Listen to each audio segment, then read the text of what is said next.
So it's easy to see that the Minnesota Vikings have been very active in free agency so far. They've done a lot of good things. And here's the thing, though. There's a difference. We've seen teams like the Jaguars that have given up a lot. Obviously, they've shelled a lot of money. They really have. But teams like the Vikings, they've been really looking at and looking for the value. And that's something I deeply respect. That is something I deeply respect. And I think moving forward, that's going to be very big. Because the Vikings are in a position where they don't have a ton of cap space, but they've got enough to be able to make they had enough to be able to make a lot of impactful signings, and that's exactly what they did. So we're going to start with who were free agents at first, who all went to different teams, and who's still kind of hanging around to see what's going on. So we'll go ahead and start there. So Nick Vigil, linebacker, who actually was kind of serviceable. What did he have, like over 80 tackles, did a lot of different things for the Vikings. Also had a pick 6. People forget that, but Nick Vigil was not a bad linebacker for the Vikings. I mean, you could definitely find worse guys. Guy that had 85 tackles, had a sack, a pick 6, so there could have been worse. So basically you swapped him with Jordan Hicks from the Cardinals. Obviously I think Jordan Hicks has a little bit of a higher ceiling, especially in a 3-4, but it is what it is. Dakota Dozier went to the Bears. Thank you for taking this man away from us, finally. Then Xavier Woods went to the Panthers. I mean, it was kind of expensive to keep him around, plus Cameron Bynum is going to be a stud. I'm not really that worried about it. Tyler Conklin, who signed with the Jets, I mean, he deserved to get paid. What did he get, like a 3-year deal worth $21 million? I don't even care about that. That man earned it. So overall, I'm really excited about that signing. For Tyler Conklin, because that man earned that money. He was an absolute dynamite. He was absolute dynamite for the Vikings this year, and hopefully Irv Smith Jr. can come back at 100%. We'll see though. So current players that I haven't seen re-signed so far are guys like Chad Beebe, who, I mean, when he's on the field and healthy, he's actually a very dangerous wide receiver, but I mean, he has faced a lot of injuries in the NFL. Running back Wayne Gallman, I mean, it is what it is at this point. Kind of a journeyman, but I think he came on when the Vikings, I think it was either Dalvin Cook, his shoulder injury, plus I think Alexander Madison was out. So, I mean, you'll see what happens there. D.D. Westbrook was actually pretty good in a lot of different ways. I had a couple of big-time catches for the Vikings down the stretch. Also, wasn't bad on punt returning. So, I mean, maybe we could see him back, but we'll have to see. Chris Herndon, I mean, it was safe to say that, Tyler Conklin was going to be the guy for the Vikings, and Chris Herndon, I mean, what did he catch, a couple touchdowns or a touchdown? I mean, it wasn't great, but I mean, it is what it is. Luke Stalker was like, I like Luke Stalker. He was a big boy that could come and catch the football when you needed him to, but I think the Vikings are going to go in a different route here. Rashad Hill, I mean, that swing backup tackle we've had for a while, and honestly, it got to a point where you were tired of him seeing him getting bench pressed into the Kirk Cousins, but then the Vikings started Christian Darrisaw, and Darrisaw clearly was an upgrade. So much love to Rashad Hill, though. He was a good player for the Vikings for a long time. Tashawn Bauer and Everson Griffin, a couple of defensive ends. First off, Tashawn Bauer came in, I believe, when Mr. Griffin and everybody else was kind of dealing with injuries, but he was serviceable. I mean, maybe he's got a lot of value, though. He really does. That former LSU product, you got to love it. Also, Everson Griffin, one of my favorite Vikings of all time.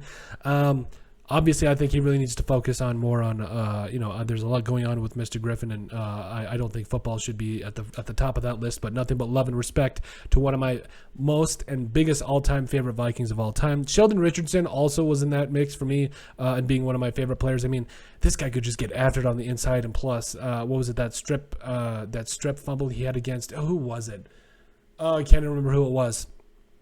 I want to say it was the Steelers. So anyway, after that moment, I'm just like, I really like Sheldon Richardson. He's a bad man. Also, Anthony Barr and Mackenzie Alexander, two former Mike Zimmer guys. Anthony Barr, it was just a travesty. He was an absolute stud as an edge defender. He had like back-to-back 10-sack seasons back for the Bruins out of UCLA, a couple back in, I think, 2014. And then the Vikings just really never used him like that. And it was just a travesty. But Mackenzie Alexander also was a very serviceable corner early in his career. Also had a pretty good year with the Vikings. I think it was 2017 or something like that, but I think it was just not a good year for Mackenzie Alexander, but I think he could definitely bounce back with a lot of other respective teams. But again, it is what it is at this point. Also Mason Cole signed with the Steelers. I could have sworn we put that on. Oh, well, oops. Anyway, yeah, Mason Cole signed with the Steelers. That's a big loss for the Vikings. Mason Cole absolutely came in and did a lot of good things. I should have incorporated that in. I do apologize. I thought I put that in, but it is what it is. But, yeah, he's a big loss. Going to be a guy that comes in and helps shore up that offensive line for the Steelers. It is what it is. Here are the key signings for the Vikings in free agency, though, that I really liked. Most of these. And, again, the Vikings and Kwesi Adofo-Mensah and Kevin O'Connell, They were really looking for a lot of value, and I got to say, I really liked it here. Jordan Hicks out at linebacker. I really liked it. Had 116 tackles for the Cardinals last year. Also had 4 sacks and a 64.4 PFF grade. And that new 3-4, him and Eric Kendricks, oh man, they're going to tear some stuff up. Then they signed, I believe it was yesterday, the day before, they signed guard/center Chris Reed from the Colts. 14 games last year, started 6 games, a 63.0 PFF grade. I think he could be, him and Jesse Davis are going to come in and play for right guard. Also, Wyatt Davis, please, one time, are going to come in, like I said, and start at right guard. So we'll see what happens there. But the Vikings are finally starting to shore up that offensive line, and I'm really excited. They also signed defensive tackle Harrison Phillips. I think he was like their first signing. Had a total of 51 tackles, 1 sack, and a 77.4 PFF grade for the Bills last year. And I mean, he was that guy in that 3-4 that just takes up double teams. He's a cheaper option than a guy like Michael Pierce, and I really like this signing. I think this was potentially the most valuable, and I think he could do a lot of good things for the Vikings defense. Then they signed Nate Hairston away from the Broncos, had 9 tackles, a 73.7 PFF grade last year. Give it a B, depth signing, you know what it is at this point. Also, again, Jesse Davis, they signed him, who played 17 games and started 16 for the Dolphins last year, 52.5 PFF grade. Listen, this guy is not a tackle, he is a guard, and I believe when he went to the Dolphins or something like that, I mean, he was one of the highest graded guards in all of football. So, I mean, maybe he can, kind of get something going with the Vikings. But this offensive line, again, is finally getting shored up. And then they signed corner Sheldon Sullivan, who's going to come in and start at that nickel spot. 31 tackles, 3 picks last year for the Packers. Also had a 55.0 PFF grade. I love that signing. I think that's a very good. And a lot of these things is also, what they signed him for. I think Jordan Hicks was, a 2-year deal worth like something like $10 million. Chris Reed, all these guys, they were like 1-year deals. They were all they weren't cheap. But they were you got more bang for your buck in all these contracts, including Patrick Peterson. Was it like a 1-year deal where some out like $3-4 million? I mean, that's big time stuff for a guy like Patrick Peterson. 45 total tackles for the former LSU Tiger. Also had a pick 6.